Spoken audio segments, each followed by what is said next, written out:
Et bonjour à tous, bienvenue sur The Money Show, le podcast qui parle d'argent, mais pas que. Les amis, j'espère que vous allez bien et que vous avancez dans vos projets.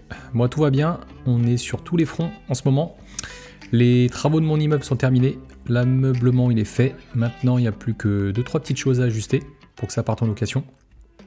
Donc, je vous expliquerai plus tard le mode d'exploitation qu'on a choisi avec mon associé. Et je partagerai aussi les photos, j'ai trop hâte. Sinon, toujours dans les travaux de ma résidence principale, la salle d'eau devrait se terminer sous quelques semaines, je dirais. Là, c'est histoire de 2 ou 3 semaines, je pense. À côté de ça, j'avais un appartement qui était loué en moyenne durée et qui devait se libérer en septembre 2025, donc d'ici quelques mois.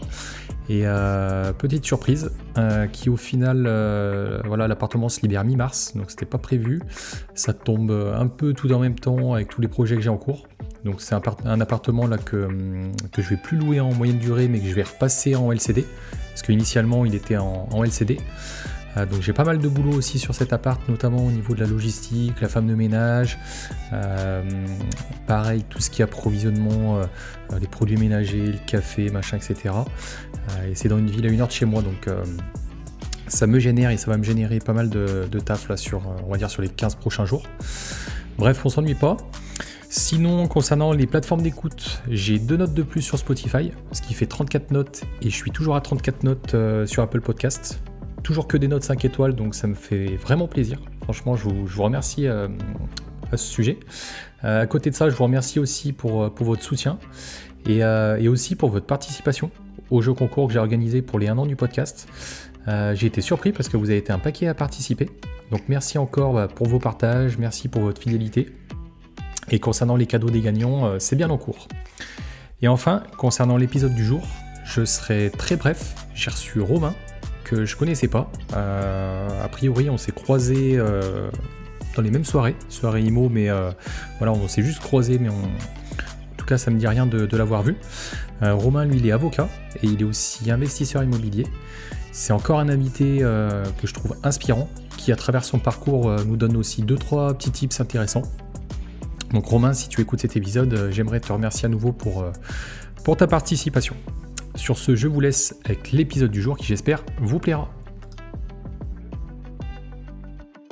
Et bonjour à tous, aujourd'hui je reçois Romain dans le podcast. Je suis très heureux de l'accueillir et je le remercie à nouveau du coup de m'avoir invité et du coup d'avoir programmé tout ça. Alors avec Romain, on se connaît pas. Par contre, on a participé aux mêmes soirées, si j'ai bien compris, soirée gentlemen. Donc du coup, on se connaît pas, mais par contre, on a dû se croiser. Exactement, on s'était croisés et après ces soirées où il y avait à chaque fois une centaine de personnes et on pouvait pas discuter avec tout le monde, et c'est surtout un petit peu en fonction du hasard de quelle table auquel on se mettait où on arrivait à après discuter puis à rester un peu avec les gens. Donc c'est sympa, mais c'est partie de tous ces trucs de networking dans le vrai qui apportent beaucoup. Moi, j'en ai pas fait beaucoup, mais à chaque fois, j'en ai vraiment gardé des très bons souvenirs, que ça soit en motivation ou en personne à recontacter après, et on se dépanne. Il y a une forme de solidarité qui se crée, c'est assez sympa. Je suis totalement d'accord avec toi. Et qu'on vienne directement au sujet du jour. Romain, j'aimerais qu'en 1 minute maximum, tu nous dises qui es-tu, quel âge as-tu et que fais-tu? Alors, par rapport, je pense, aux gens que tu reçois dans tes podcasts, je suis presque le grand-père du secteur. Donc, je m'appelle Romain, je suis avocat en France, j'ai un peu plus de 40 ans. J'ai un parcours études de droit, cabinet d'avocat, et puis à travers à la fois ma vie perso et puis je pense la situation de chacun, et je pense que tous les Français devraient se prendre un petit peu en main, plus l'histoire de mes clients. J'ai pas mal d'anecdotes ou une vision sur tout ce qui est investissement et business d'une manière générale. C'est ce qui alimente mon podcast, et je pense qu'on a des échanges à faire, des points communs à faire sur tout ce qui est fiscalité, investissement et l'importance du droit. C'est ça, exactement. Bon écoute, je te remercie. Ensuite, Romain, j'ai 2 questions communes à chaque invité. J'aimerais que tu nous dises si dans ta vie, tu as une ou des personnes qui t'ont inspiré, et si oui, pourquoi? Oui. Alors je pense qu'il y a pas, une personne qui m'inspire pour tout, mais si, je peux donner un exemple qui est complètement fictif. Je serais un dingue de foot, je pourrais vous dire: «Ben oui, j'adore tel star de foot». Mais par rapport à ton sujet de podcast, si on veut rester autour de l'investissement, il y a une personne, bah, que tu as plus ou moins cité, par rapport au fait qu'on se connaît, mais qui a vraiment, je pense, fait un déclic et qui va changer ma vie, qui est Anthony Poncet et qui est clairement par rapport, on est de la même région, à un an près, on a le même âge. Ah! Hem, on on a, je pense, un parcours à peu près commun par rapport à études supérieures et par rapport aussi à sa démarche qui change vachement des, jeunes marketeurs du web qui font de la muscu devant l'écran. Enfin, tu vois, tout ça où j'accroche pas du tout le côté hyper marketeur du web, et c'est quelqu'un, ouais, j'aime beaucoup sa vision et qui m'a ouvert sur plein de choses, ou qui m'a, permis de passer du savoir à l'action.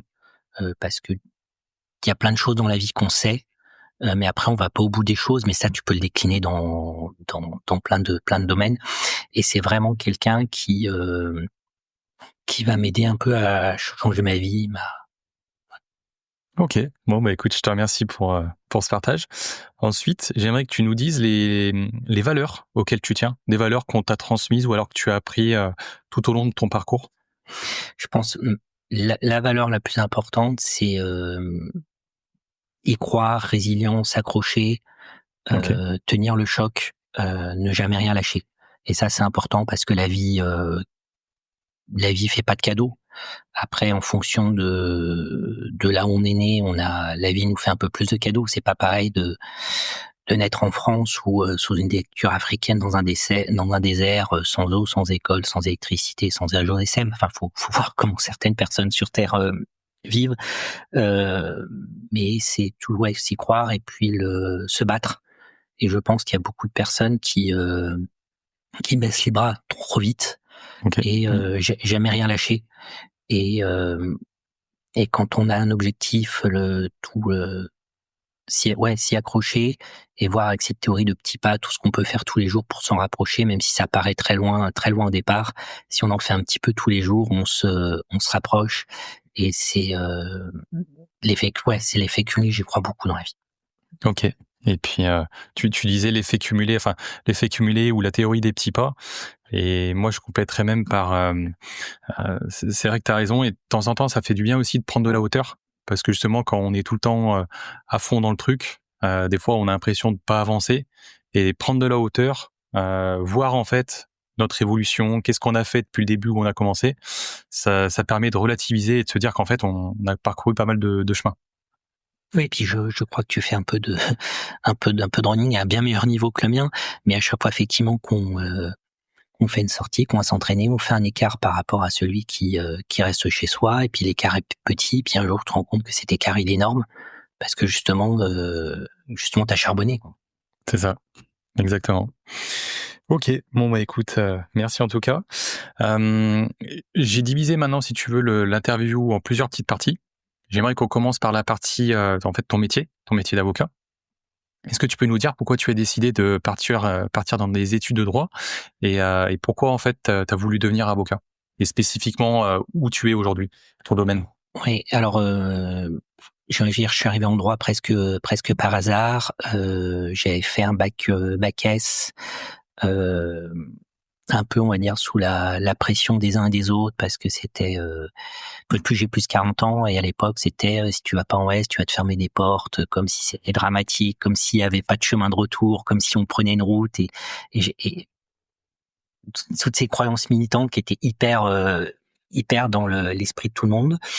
Alors autant j'aimais les maths, autant le SVT et tout, ça m'amusait pas du tout, donc j'ai pas tellement rigolé. OK. Et puis, arrivé en terminale, j'avais pas d'idée de profession. Je voulais éviter de me faire plaisir, c'est-à-dire de faire des études qui me font plaisir sur un thème sans débouché professionnel. Puis tu Mmh. connais l'adage peu populaire qui est: le droit mène à tout. Tu vois, même à passer dans un podcast, ça c'est, j'ai fait droit, puis j'ai vachement accroché parce qu'il y a Ouais, j'ai vachement accroché et puis ça m'a bien plu. J'ai eu des bonnes notes et puis jusqu'au barreau, j'ai fait 5 ans de droit, puis après l'école d'avocat derrière. OK.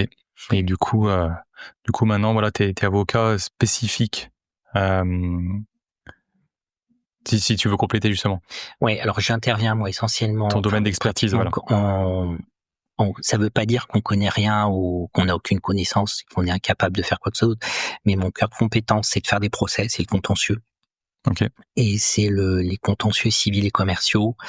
Et je fais beaucoup de contentieux autour du défaut de conseil des professionnels. OK. Ça peut être le conseiller en gestion de patrimoine qui vante des fiscs qu'il a pas ou qui promet un rendement qui arrive pas. Ça peut être le notaire qui voit pas qu'il y a une hypothèque ou qui se trompe dans l'acte ou dans la publication. Ça va pas te plaire, le défaut de conseil des banquiers aussi dans tous les sujets de est-ce qu'il y a eu un soutien abusif ou pas d'une entreprise, est-ce que la caution est proportionnée ou pas proportionnée avec les histoires de caution.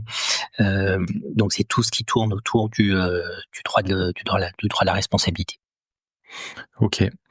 Et justement par rapport à l'accompagnement de tes clients, les c'est quoi on va dire les erreurs les plus courantes que font, eh ben, les investisseurs ou les entrepreneurs que tu accompagnes? Des erreurs juridiques potentiellement, Il y a une grosse culture française d'aller pas chercher le conseil. OK. D'aller pas chercher le conseil, de pas vouloir payer pour quoi que ce soit. Heu, Mmh. c'est, je pense que c'est valable dans ton métier où si la personne comprend pas qu'il faut que rémunérer le banquier à la fois sur le prêt et sur l'assurance et sur un peu de frais de dossier et puis peut-être prendre une carte dorée qui fait 200 € de frais par an pour en contrepartie d'avoir un crédit. Enfin là, c'est très très français. On n'a pas le réflexe, le réflexe d'aller payer pour un conseil, mais c'est pareil.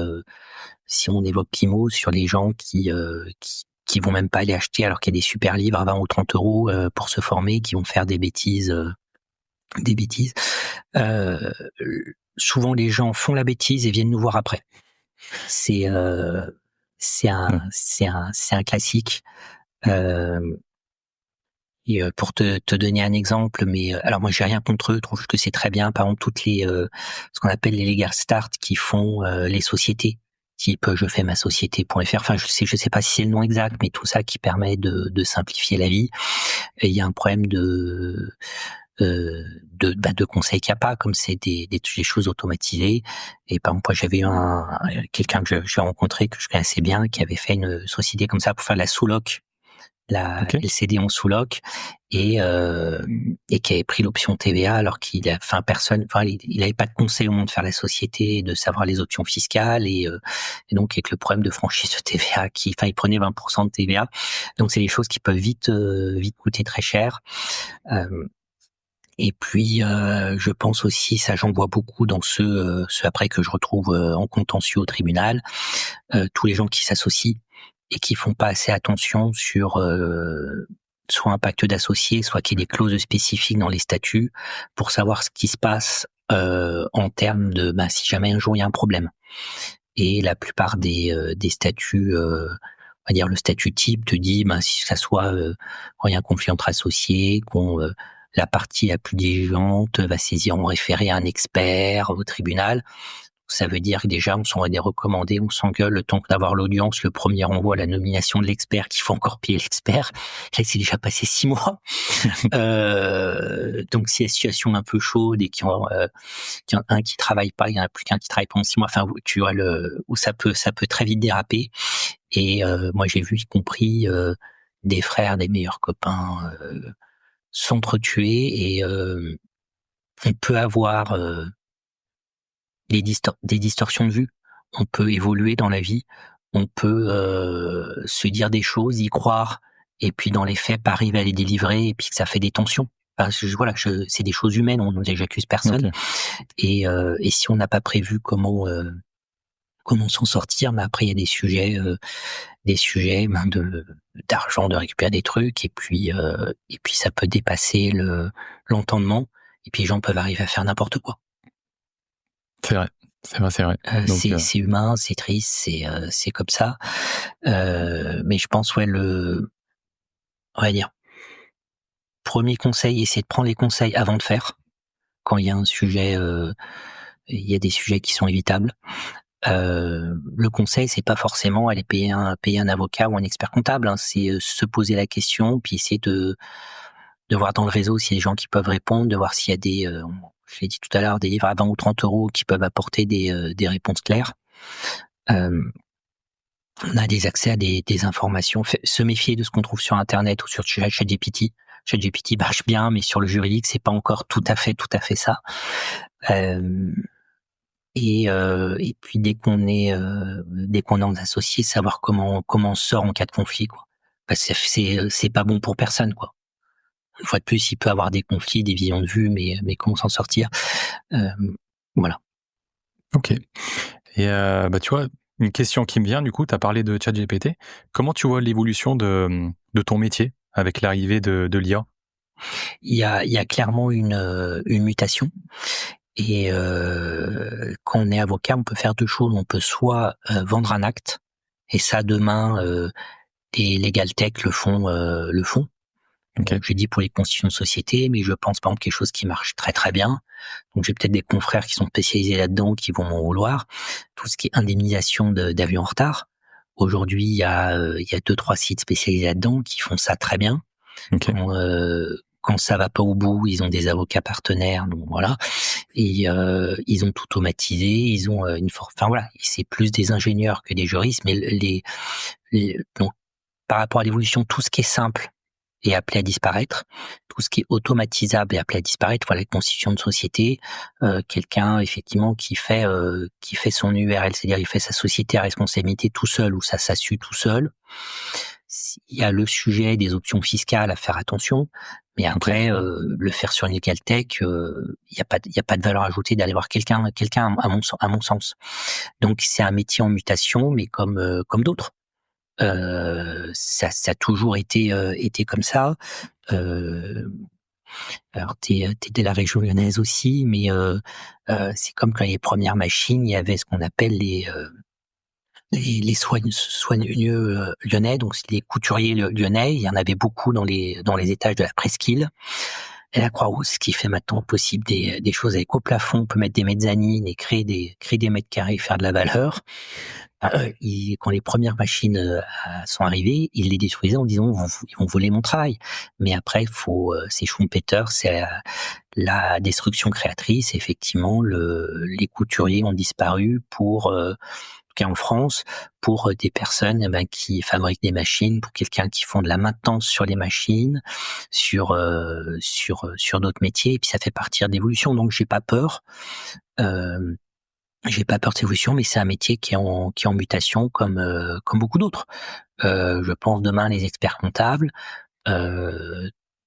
Après toutes les tâches qui sont inintéressantes de saisie, moi j'y suis pas, mais je crois que Conto permet pratiquement de sortir une comptabilité tout seul. Enfin, on sait avec maintenant on paye tout par carte, plus le numérique, plus le croisement de fichiers bancaires, la compta.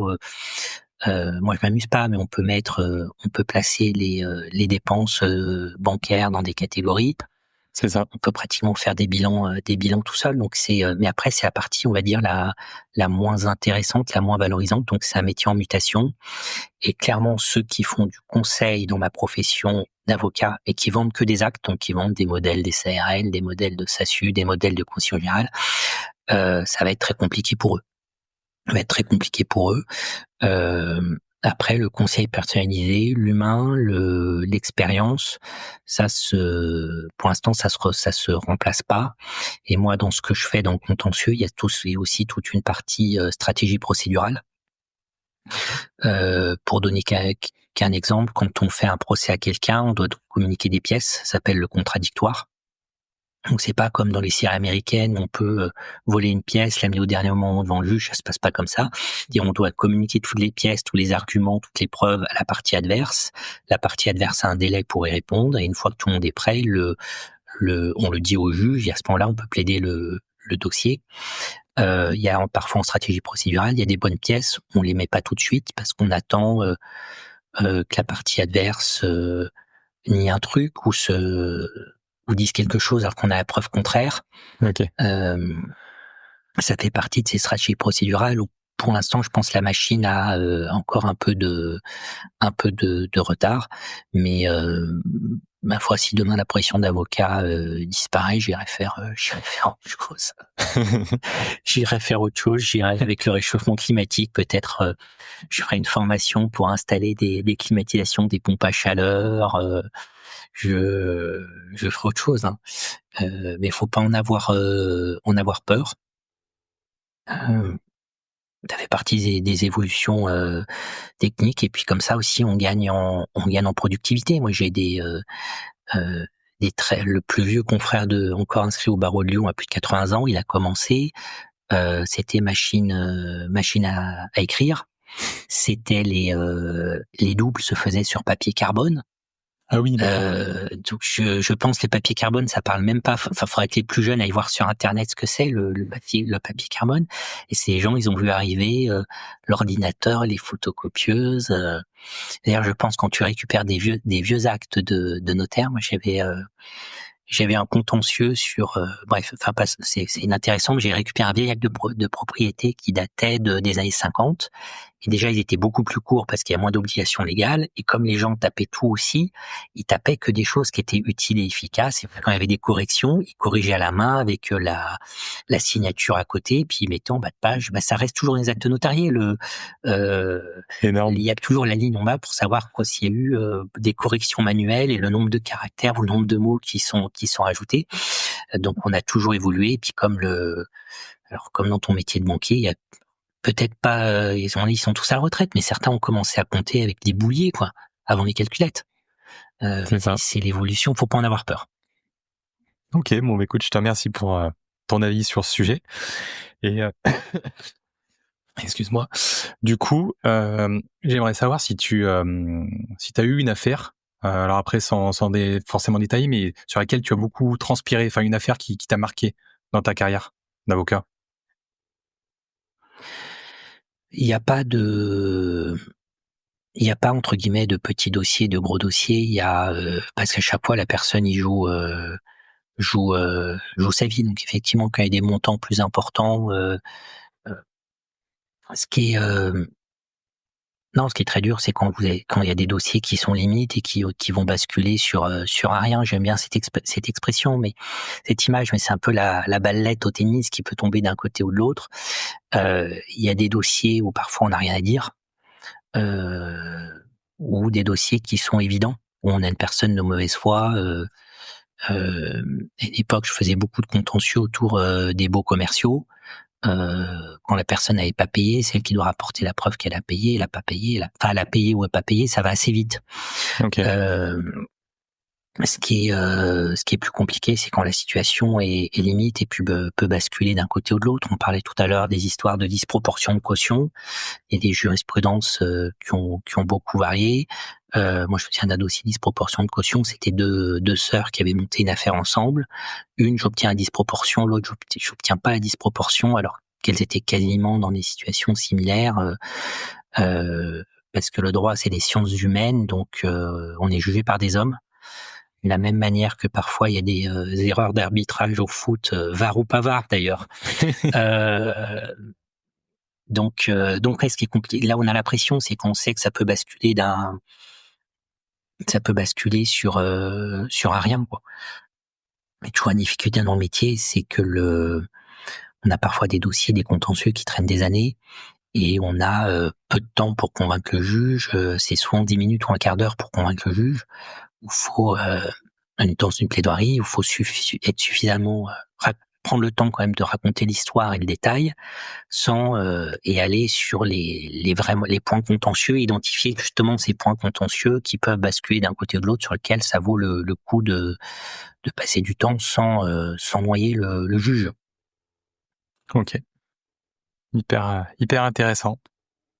Et de par ton métier et du fait aussi que tu sois investisseur immobilier, toi, on va dire de ton avis, tu vois comment l'évolution du cadre réglementaire pour les investisseurs, que ce soit au sens large, hein, sur l'immobilier, la bourse, la crypto. Oui. Ah ouais. Donc là, on enregistre, on est le 5 mars. Et je vais donner un exemple, par exemple, à chaud, qui est la réintégration des provisions sur les locations meublées non professionnelles, le LMNP. Moi, ça faisait 20 ans, quand j'ai commencé les études de droit, on en parlait déjà. Ok. J'étais arrivé à un tel point que je n'y croyais pas, parce que justement, il y a tous les sujets de comment on fait quand on a 11% du PIB d'un pays qui dépend du tourisme, comment on fait avec les résidences touristiques, comment on fait dans un pays qui manque cruellement de logements étudiants, comment on fait avec les résidences étudiantes où l'investissement public, notamment le Crous, ne suit pas en nombre de lots et de logements étudiants, et dans un pays qui vieillit, on manque de logements adaptés, de résidences seniors, qu'elles soient privées ou publiques.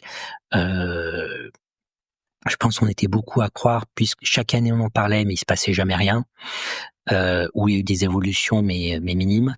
C'est vrai que là, la réintégration, il y avait eu un rapport dit Lemeur qui avait été rendu, donc c'est une députée du Finistère, qui avait été rendu en juin 2024 à ce sujet, mais c'était un rapport de plus. Il y avait eu des rapports de la Cour des comptes, il y avait eu un certain nombre de rapports de l'IGS, qui est l'injection générale, je sais pas, enfin, des finances publiques. Enfin, il y avait une autre administration centrale qui avait mis des rapports dans cela, mais il n'y avait jamais eu de décision.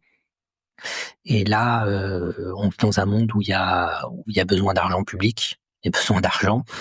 Et c'est sûr que la tendance, quand on est la tendance héritage, ça risque de changer, parce que Ok. c'est comme je vois les choses, hein.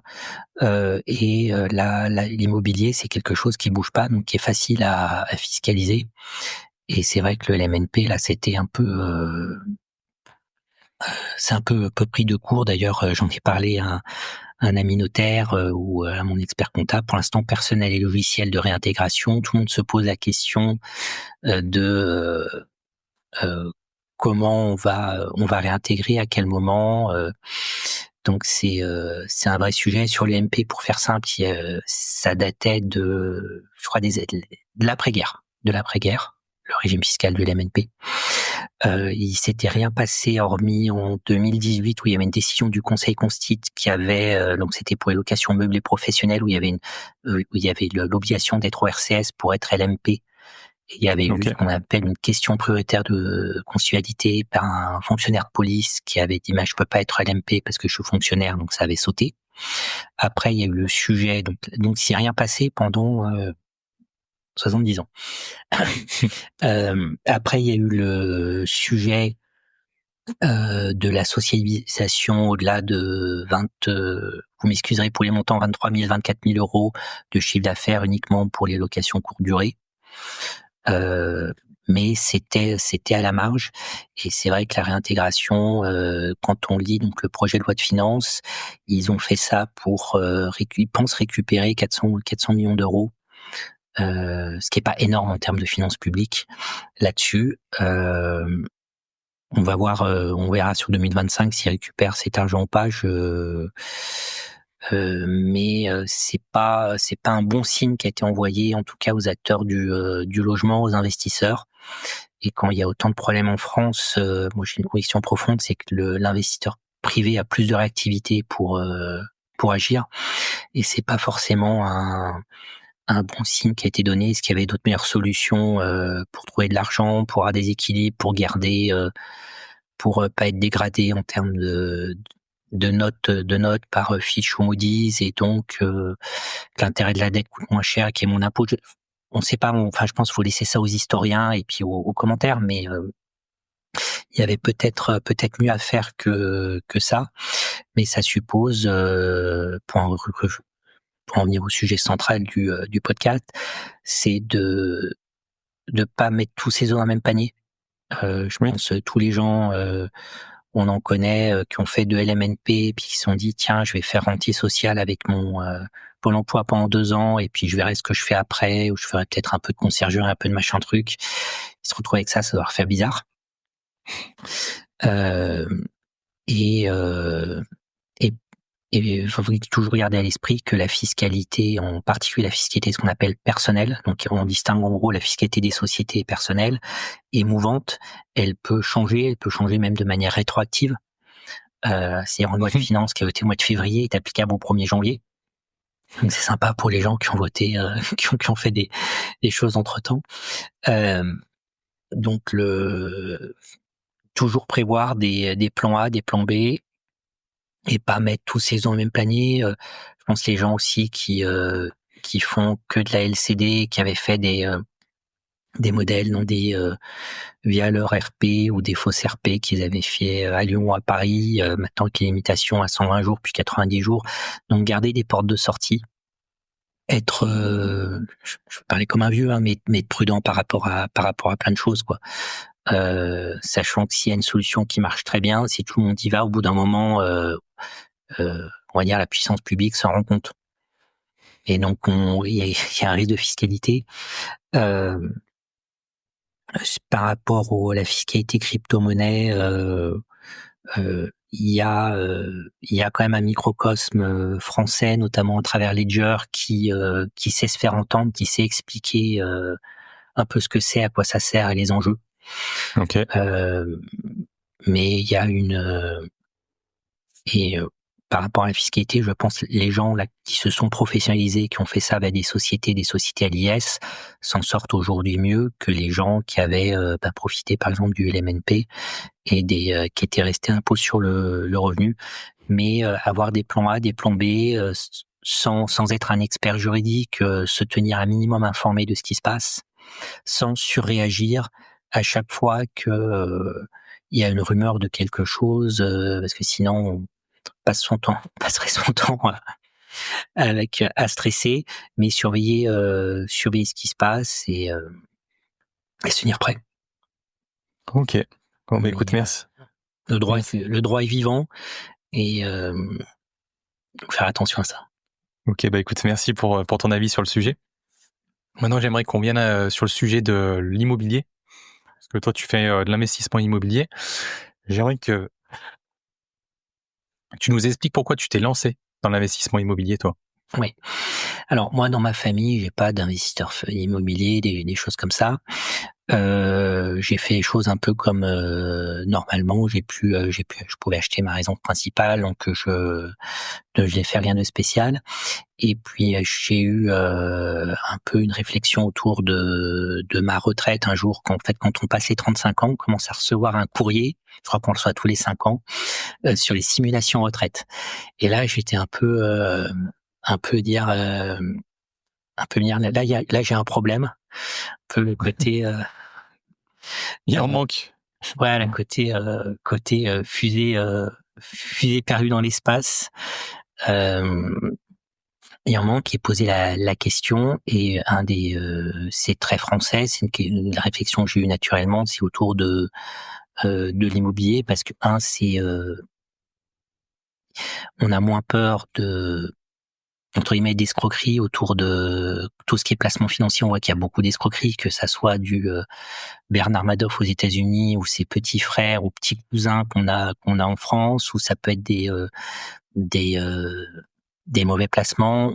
Je pense aussi, on pourra peut-être en reparler après, où je pense que tu as eu des personnes dans ton podcast qui en ont parlé, aussi le côté bourse avec les variations, le côté tout psychologique qu'il faut tenir, les connaissances qu'il faut avoir, ou la croyance dans les connaissances qu'il faut avoir sur les domaines. Et l'immobilier, ça me paraissait assez simple, avec une réflexion en me disant j'achète quelque chose, j'essaie de trouver quelque chose où le loyer rembourse le crédit, ou si ça marche pas tout à fait, je fais un petit apport en plus. Ok. Et ce qui est assez amusant, ouais, c'est compris. Moi, j'ai fait beaucoup de fiscalité dans mes études, et je me pose beaucoup de questions fiscales aussi dans mon métier, notamment quand il faut calculer des préjudices. Comme les préjudices, c'est indemnisé par principe hors impôt, qui est des retraitements fiscaux pour que les personnes ne s'enrichissent pas, que ça soit nous en demande ou qu'on est en défense, que la personne adverse ne s'enrichisse pas avec la travers de la fiscalité. J'essaie de simplifier au maximum. La première fois, j'avais fait des choses un peu comme tout le monde, location nue, etc., sans trop me poser de questions. Et c'est assez ironique, mais je pense, c'est beaucoup de personnes qui ne réfléchissent pas assez, alors que j'avais quand même des notions, j'avais tout en main pour réfléchir. Et j'en ai fait un premier comme ça. Et après ma vraie réflexion, où j'ai commencé à me dire qu'il fallait que je pouvais mieux faire. Et d'une manière générale, j'avais de l'appétence pour l'immobilier, mais sans jamais être trop passé à l'action. Hem Et après, j'ai essayé de voir comment améliorer les choses, que ça soit, en premier sur la fiscalité, puis après comment améliorer la rentabilité pour passer de quelque chose qui peut être normal dans l'esprit en disant j'achète quelque chose, c'est normal qu'il y ait un effort d'épargne. Et d'ailleurs, je pense que toutes les personnes qui ont des conseillers, qui ont vu des conseillers en gestion de patrimoine, ils font toujours quand ils veulent vendre un Pinel ou une résidence étudiante, ils disent voilà l'effort d'épargne. Enfin, je pense que tu dois avoir ça dans tes dossiers de financement, Oui, l'effort oui. d'épargne mensuel. Et de se dire qu'on pouvait faire les choses un peu différemment et et puis creuser les questions. On parlait mais jusqu'à au départ, j'avais pas mis le temps, l'investissement, c'était pas l'objectif. J'avais d'autres occupations à côté et j'avais pas fait l'effort de fouiller, de creuser, puis à chaque fois qu'il y avait une barrière, de dire comment on passe ça. Donc OK. un des premiers trucs que j'ai fait, j'avais jeté le livre d'Élise Franck, qui avait eu sa petit moment de notoriété parce elle était passée sur Capital, et faisait son bouquin, et c'est elle qui expliquait faire attention à la fiscalité, que le loyer soit supérieur. Moi, je me souviens très bien, j'ai le truc, j'ouvre le Bon Coin, je fais mais ça marche pas, le loyer il peut pas couvrir. Je fais mes simulations sur meilleur taux, ça marche pas, et je m'étais arrêté là. Et puis après, quand j'ai eu ma deuxième phase en me disant j'aurai pas de retraite, faut vraiment que j'y aille, faut vraiment que je m'y mette. Où là j'ai fouillé des choses, je me suis posé des questions, comment créer de la valeur. C'est le sujet classique de prendre une grande surface et puis de voir comment on fait des découpes. Puisque pour faire simple, un T3 se loue moins cher que 2 studios. Après il peut y avoir C'est des vrai. exceptions, mais dans la plupart du temps c'est ça. Donc, et c'est là où mes études de droit peuvent servir, parce que c'est avoir le réflexe de prendre le règlement de copropriété, de voir quelles sont les conditions pour diviser, si c'est possible, pas possible. Après aller voir à la mairie s'il y a des conditions de stationnement, si dans ce qu'on appelle le plan local d'urbanisme. Après, ça peut avoir d'autres noms dans euh, quand ça a été transféré des comités de communes, ça s'appelle PLUI. Dans les petites communes, parfois, il y a ce qu'on appelle la carte communale. Mais c'est globalement les règles, l'immobilier, il y a ce cumul de règles privées. Qu'est-ce qu'on peut faire dans la copropriété par rapport ce qu'on appelle la loi de 65, et puis qu'est-ce qu'on peut faire par rapport au droit public, par rapport aux règles d'urbanisme fixées par la mairie ou l'agglomération ou la Comcom ou la métropole en fonction de là où vous habitez, et comment on arrive à croiser tous ces documents, comment ça se passe. Et puis oui, donc pour gagner en rentabilité, il y a globalement la division. Après il y a la grosse mode, et on a un Stéphanois célèbre maintenant qui se fait bronzer un Lyonnais qui investit à Saint-Étienne, qui se fait bronzer à Maurice, toutes les colocations, mais pareil, les gens qui ont mis des colocations maintenant se font rattraper par le plafonnement des loyers. Oui, si à une époque il y avait un doute, maintenant il y a plus de doute. Et je sais pas s'il y a une grosse communauté lyonnais, mais tous les gens effectivement qui ont fait des colocs dans le 8e en disant c'est l'Eldorado, j'achète pas cher et je fais 4 colocs et 4 chambres et puis c'est bon. Et puis même je suis encore plus malin que les copains, j'ai un double salon, je ferme le salon, je fais une 5e chambre, comme ça me fait un 5e loyer qui tombe. Donc rester un petit côté couteau suisse, et puis se poser des questions après sur l'exploitation, location longue durée ou pas location longue durée. Moi, c'est pas mon cas. Après, il y a d'autres façons de créer de la valeur. C'est aussi par les travaux, soit les personnes qui savent très bien organiser les travaux ou qui arrivent à en faire eux-mêmes. Ça fait partie de tous les leviers. Puis d'avoir un bon banquier. Ça, c'est plutôt ton Qui finance, domaine. ouais. Un banquier Et qui finance, comment ouais. et comment on se régénère de la trésorerie pour enchaîner les choses. Et puis voilà, après il y a... OK. Et toi, ta stratégie personnelle en matière d'investissement immobilier, qu'est-ce que c'est? Aussi bien au niveau juridique qu'au niveau fiscal, t'exploites, tu parlais de diversification, donc déjà je suppose que tu fais pas un seul mode d'exploitation? Oui, alors d'une manière générale, hein, le plus simple de mon point de vue, à la fois d'avocat et personnel, c'est de commencer en nom propre et puis de voir comment ça fonctionne. Mmh. C'est-à-dire de regarder les annonces, d'aller faire des visites, faire des offres, si elles passer chez le notaire, relire toutes les actes, avoir la main qui tremble quand on signe le premier compromis, avoir des sueurs en disant je signe ou je signe pas, d'avoir l'impression de s'engager vraiment fermement. Donc faire attention à la fiscalité. Si après il y a un peu la stratégie déficit foncier qui est pas une mauvaise façon, c'est refaire beaucoup de travaux et puis permettre une fois qu'on a amorti les travaux, revendre. Le LMNP qui reste quand même assez avantageux encore aujourd'hui, puisque ça permet on va dire dans l'exercice de remboursement d'emprunts et d'encaissement des loyers de payer peu d'impôts, c'est la sortie où il y a un alignement sur la fiscalité BIC, si on veut être un peu technique, avec cette loi de finances qui s'aligne, mais c'est pas un mauvais choix. Puis après, maintenant, avec les contraintes d'endettement fixées par euh, par toutes les obligations prudentielles, je pense rapidement, faut passer en société si on veut encaisser, enchaîner des lots. Il y a pas 36 000, mais les personnes qui ont accumulé avec la même stratégie, il y en a. On peut citer Gilles Grimm, qui est hyper célèbre et qui a expliqué effectivement sa, sa stratégie, mais qui a eu son moment de gloire aussi en passant sur Capital, à l'époque où c'était Emmanuel Chin. Donc là, faut que tes jeunes auditeurs recherchent sur Internet qui est Emmanuel Chin. Mais lui, sa technique, c'était acheter en nu, faire conventionner avec l'ANA, toucher les subventions NANA une fois, rembourser sur plusieurs, parfois divisées, être hyper multibancarisé. Et il a réussi à en faire beaucoup, beaucoup, beaucoup, beaucoup comme ça.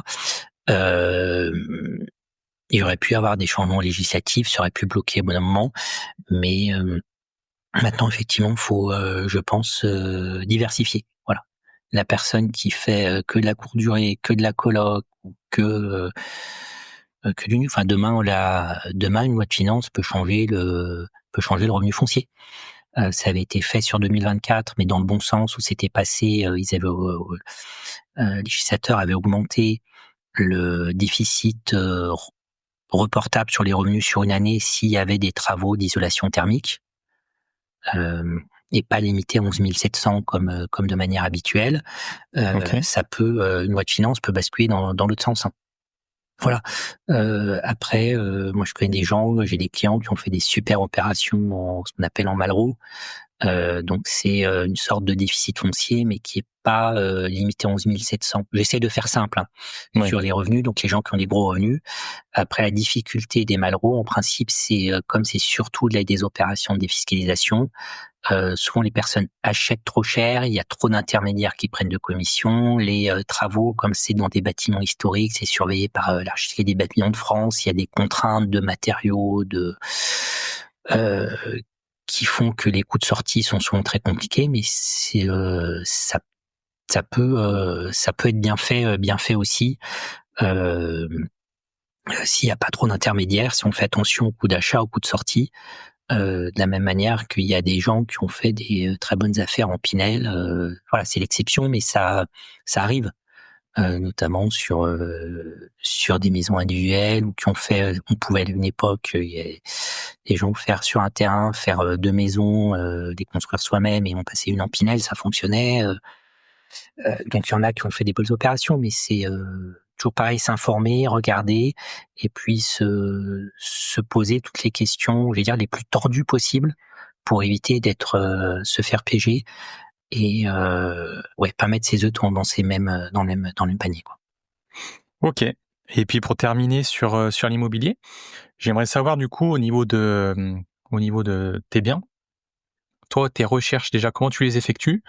Et comment tu t'organises, on va dire dans ton agenda qui est plus que chargé pour effectuer les visites? Alors je pense qu'on peut trouver des trucs très bien sur Le Bon Coin, sur Se Loger. Hem, le mythe du off market, ça peut arriver de faire des très bonnes affaires, en étant le premier à la chose, mais il y a sur les annonces, enfin après c'est les annonces publiques, puis aller négocier, faire ses calculs, faire les choses, assez froidement. On va dire pas mettre de passion dans les choses, pas mettre Mmh. d'affect, avoir son tableau Excel, savoir exactement ce qu'on va chercher. Je pense qu'il y a pas de jugement à avoir.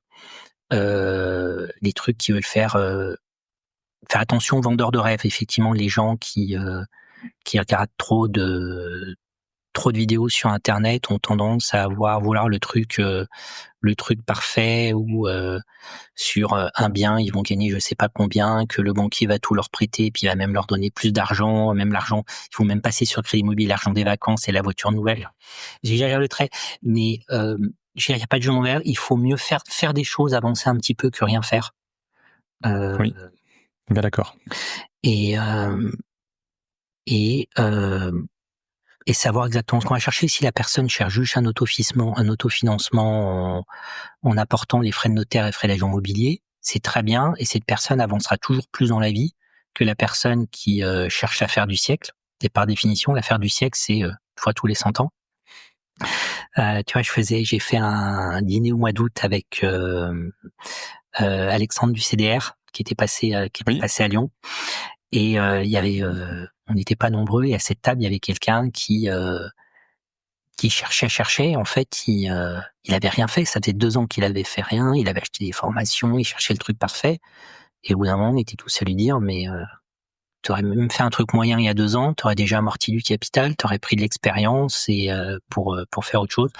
Donc faut être très froid sur ce qu'on cherche en fonction de ses propres critères et sans jugement, et pas et à un moment donné, avancer, c'est le coup d'opportunité. La personne qui cherche l'affaire du siècle et qui vont faire, une tous les 20 ans, ira beaucoup moins loin que la personne qui a fait des affaires moyennes, mais régulièrement, et qui a fait, ne serait-ce qu'un appartement tous les 5 ans, quoi. Au bout d'un moment, il y a 4 fois plus, que l'autre.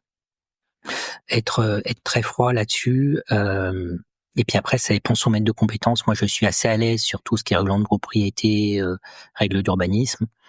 OK. Je suis un peu moins sur les travaux, donc après c'est savoir s'entourer avec des gens qui, moi je crois beaucoup à la recommandation de bouche-oreille, de la personne qu'on peut rencontrer physiquement, de la personne, qui on peut faire visiter le chantier.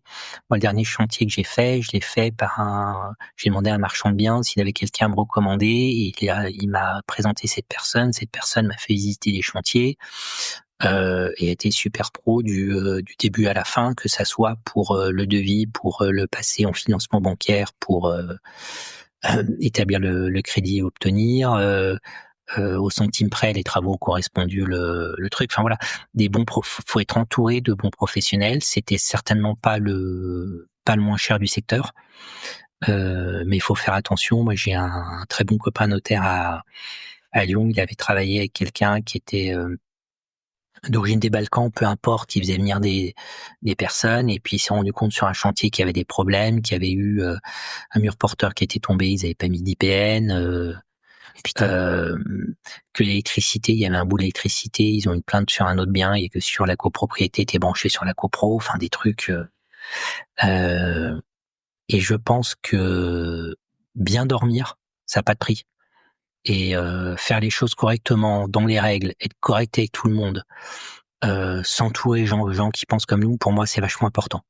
Le heu, Parce que celui qui veut trop gratter en immobilier va faire des bêtises, ou va avoir des gens qui sont pas corrects, et ça marche pas. Donc ouais, faire des annonces, faire des visites, se lancer, faire des offres. Il y a un côté comme quand on va à la piscine au grand plongeoir, quoi. Faut première fois on a peur, la deuxième fois moins peur, la troisième fois un peu moins, et puis après ça devient une habitude. Euh, et et pas hésiter de se former. Ça peut être en lisant des livres, ça peut être en allant voir des formateurs gratuits. Je pense à Salva Martin qui fait des trucs d'un bon niveau sur Vendeur de vérité, ou prendre des gens. Je parlais de recommandations de Bouchard, et même des gens qui sont recommandables pour des formations, pour savoir ce qu'on fait, parce qu'on peut pas être spécialisé de tout, pas être expert de tout. On parlait tout en propos liminaire des gens comme investisseurs. Tu prends par exemple la formation de Yann sur la LCD. La personne qui ne pose pas question se dit Airbnb, c'est simple.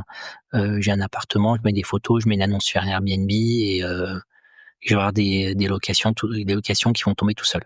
Ça, c'est le principe. Et après, dans la chaîne, à chaque fois, il y a des sous-questions, des sous-problèmes, des sous-problèmes dans les problèmes, etc. Et parfois, un conseil extérieur ou partager avec l'expérience de quelqu'un peut faire gagner beaucoup de temps, hein. Donc, c'est lire des livres, ça peut être aller en apéro, travailler avec des gens qui ont de l'expérience, aller leur payer un déjeuner et leur poser toutes les questions qu'on n'a pas osé poser. Ça, c'est un super moyen pour faire du réseau, pour apprendre, et pour avancer dans la vie, hein. Le contact humain, puis aller voir des vraies personnes, pour éviter les gens vous vendent des trucs qui arrivent pas. On parlait tout à l'heure des gens qu'on rencontre pas. Il y avait une époque, c'est toujours la mode, hein, des soi-disant investissements clés en main. Donc ça a toujours existé, ça a été marketé d'une manière différente en fonction de l'époque. C'est un de gens qui présentaient de trucs à Lyon avec des projets de loyer, mais je fais bon, moi je connais le marché, jamais on a ces loyers, quoi. Mais évidemment, c'est des projections, c'est non garanti. Les travaux, si vous avez des sous-traitants, à la fin, ça finit dans mon cabinet, en expertise, en décennale, et on réunion d'expertise un matin pour savoir d'où vient le problème et quel assureur va payer, ou à qui on va déclarer la créance de la société qui a été liquidée entre-temps. Ouais, donc être prudent, et puis alors ça fait peut-être pas rêver ce que je dis, mais mieux faire doucement, avancer que rien faire du tout. Ou C'est ça. voilà, rester attendre son rêve. En tout cas, la personne qui pense qu'elle va trouver du 20% de renta tout seul en restant devant son ordinateur, en ouvrant le bon coin, en faisant pas d'efforts, ça, à mon avis, ça n'existe pas, quoi. C'est ça. Et puis, fait vaut mieux que parfait, on dit souvent. Ouais, et puis se poser des questions à chaque étape, anticiper, puis prendre de l'expérience. Et puis il y a gérer ses émotions. Moi, par exemple, j'avais rencontré, c'était quelqu'un qui était en cabinet, qui avait acheté un appart, qui avait fait tout ce que les super formateurs lui disaient à l'époque. Donc, il avait fait plusieurs emprunts étudiants, parce qu'il était étudiant, pour acheter de l'IMO.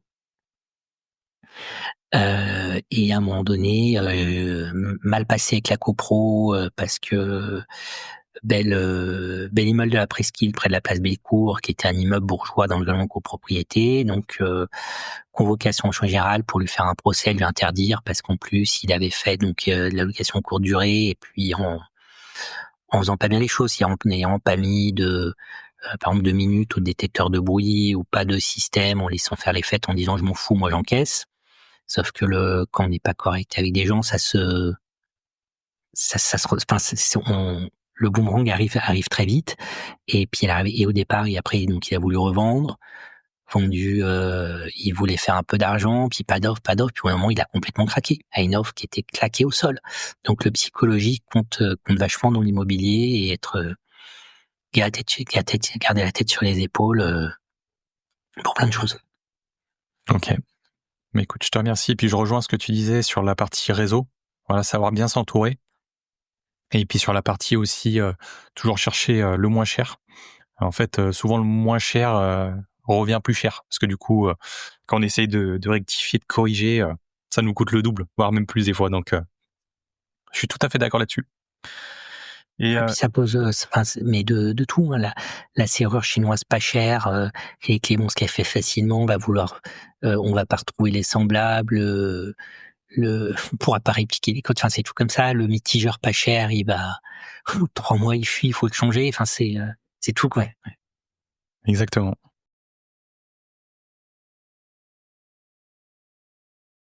Reprendre le sport, reprendre du cardio, être bien dans sa tête aussi pour le reste du temps. Et à mon petit niveau, je suis très content de ce que je fais. Hein. Faut pas se comparer dans la vie, sinon on est toujours malheureux, quoi. C'est il y a toujours quelqu'un qui aura un plus gros bateau, qui aura plus de l'eau, qui aura une plus grosse voiture avec plus de chevaux ou plus de voitures. Enfin, faut surtout pas se comparer, sinon on est sûr d'être malheureux toute sa vie. Et essayer d'avoir des bonheurs simples. Et moi c'est un truc qui me fait beaucoup de bien. Ok. Et t'as parlé aussi de livres. Tu lis un petit peu? Je lis essentiellement des livres de non-fiction, donc c'est pas très drôle, globalement des livres soit techniques, juridiques, immobilier, fiscal, ce genre de choses, soit plutôt soit des développements personnels ou en lien avec le développement personnel. Ça peut être des biographies ou des livres plutôt développement personnel.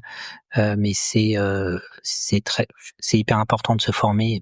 Je trouve la lecture permet d'avancer. On n'arrive pas toujours à tout appliquer, mais c'est quelque chose qui est important pour moi. Et je pense que c'est un savoir qui est accessible. Il faut vraiment pas s'en priver. Et t'aurais un bouquin à conseiller? Un ou deux bouquins là qui te viennent en tête? En alors, question toujours un peu compliquée.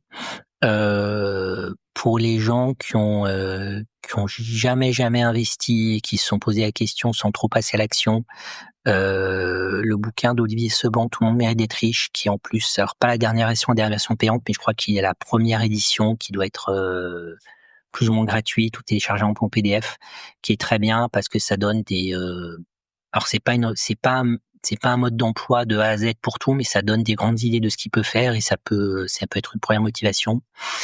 En développement perso, sur un peu développement perso, moi par exemple l'autobiographie de Schwarzenegger, enfin voilà, c'est Ah, ok. Je ouais, l'ai dans ma bibliothèque, là, je l'ai pas encore lu. Donc tu la conseilles là. ouais, je trouve que quand on voit d'où il part, enfin il part d'un petit village en Autriche qui vient d'être bombardé, il reste plus rien quoi. Il part de ça et il finit star mondial, gouverneur, millionnaire et en étant champion de bodybuilding entre-temps. Enfin, c'est assez voilà, c'est un mec qui a réussi un certain nombre de de dans différents domaines. Donc c'est et après pour les ouais, après pas hésiter à se former. Là en ce moment, il y a des modes marchand bien. Le bouquin de Sava est pas mal. Autrement, les purs bouquins juridiques type édition Francis Lefebvre, Mémento Francis Lefebvre, ce truc. Mais après, enfin, en tout cas, pas faire des choses sans savoir et sans se lancer. Ok. Bon bah écoute, je te remercie. Avant-dernière question du coup, est-ce que tu investis ailleurs qu'en immobilier? Et l'investissement sur soi compte aussi, je précise. Alors, l'investissement sur soi, j'ai compris. Et puis au contact. Et puis j'ai pris ces formations qui sont très bien faites d'Anthony Poncet. Je me suis mis un petit peu doucement enfin l'investissement dit en bourse, avec des méthodes simples qui prennent peu de temps. Après, je veux dire, c'est comme le footing, etc. C'est à limite peu importe combien on en met tous les mois, mais c'est de faire un petit peu qui compte Démarrer. et puis de laisser les intérêts composer et puis de démystifier un certain nombre de trucs qui font peur et puis avoir des choses de base comme avoir une notion de la fiscalité. Donc c'est ouvrir des permis, mais c'est des trucs tout bêtes. Mais il y a des gens, voilà, ils ont un compte titre alors qu'ils pourraient pour mettre ils pourraient avoir un PEA avec une fiscalité bien différente. Enfin, ça commence des choses toutes bêtes, mais si à chaque fois on perd 30% sur la plus-value distribution C'est vrai. dividende, ça fait une grosse cagnotte à la fin. Et puis là-dessus, peut-être le conseil, faire attention. Ils vont me détester, faire un peu attention au conseiller en gestion de patrimoine. Il y a de tout, mais il y en a beaucoup qui sont qui ont pas de formation, peu de formation financière ou bancaire, qui au mieux ont un BTS commercial et ils vont vendre des assurances vie avec des frais partout, quoi, des frais qu'on voit à l'entrée, des frais qu'on voit ou des frais de gestion qu'on voit pas. Et puis après, je vais voir si j'ai un air solide. Là, ça va un peu moins bien en ce moment. Et en tout cas, les bourses américaines vont un peu moins bien, mais faut avoir les nerfs solides. Mais je pense que c'est important de faire plusieurs choses. Quand je disais de diversifier, c'est valable dans l'immobilier, c'est aussi de diversifier dans d'autres choses. Donc un petit peu en bourse, ouais. Et puis une fois qu'on a lu le bouquin d'Édouard Petit sur les ETF, est très bien. Oui. Il doit coûter 20 ou 30 euros. Pareil, il faut pas, je pense, avant de faire quoi que ce soit, avant d'ouvrir la moindre assurance vie ou d'acheter la moindre action, investir 20 ou 30 euros dans son bouquin qui est pas mal, qui est basé sur des études scientifiques. Tout est sourcé avec des choses sérieuses, on peut vérifier, puis un raisonnement logique, on peut comprendre ce qui se passe, puis ça permet de démystifier beaucoup de choses. Puis après, si j'en veux aller plus loin, il y a des gens qui ont une plus grande expertise et qui peuvent nous former. Ok, je te remercie. Puis dernière question pour clôturer ce podcast. Pour toi, réussir sa vie, c'est quoi, Romain ? C'est quand on se retourne, avoir pas trop de regrets. On en aura. On en aura forcément, mais avoir pas trop de regrets et de se dire finalement qu'on n'a pas trop mal fait dans la vie. Et puis moi, j'ai 2 garçons, je suis attaché aussi à transmettre à mes garçons, mais que ça soit en savoir-être, en valeur, que ça se...